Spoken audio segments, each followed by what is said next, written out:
दोस्तों आज से पहले अगर मुझे एक्सेल के अंदर किसी सीट को कॉपी करना होता था या डुप्लीकेट करना होता था तो मैं इसके ऊपर राइट बटन क्लिक करता था और मूव और कॉपी पर क्लिक करके इस तरह से एक कॉपी तैयार करता था।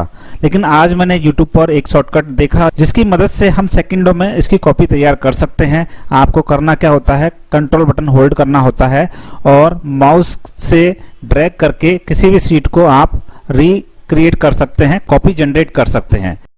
इसी तरह अगर मुझे एक से ज्यादा सीटों की कॉपी तैयार करनी है तो मैं सबसे पहले लास्ट सीट को सिलेक्ट करूंगा, उसके बाद कंट्रोल को होल्ड करते हुए बाकी की सीटों को सिलेक्ट करूंगा। चाहे जितनी आप सीट सेलेक्ट कर सकते हैं और कंट्रोल को छोड़ना नहीं है, आपको माउस से ड्रैग करके इन सीटों को लास्ट में या बीच में जहां पर भी आपको इंसर्ट करना हो आप इस माउस के बटन को ला करके छोड़ देंगे। इस तरह से ये सीट आपकी कॉपी हो जाएंगी, डुप्लीकेट हो जाएंगी।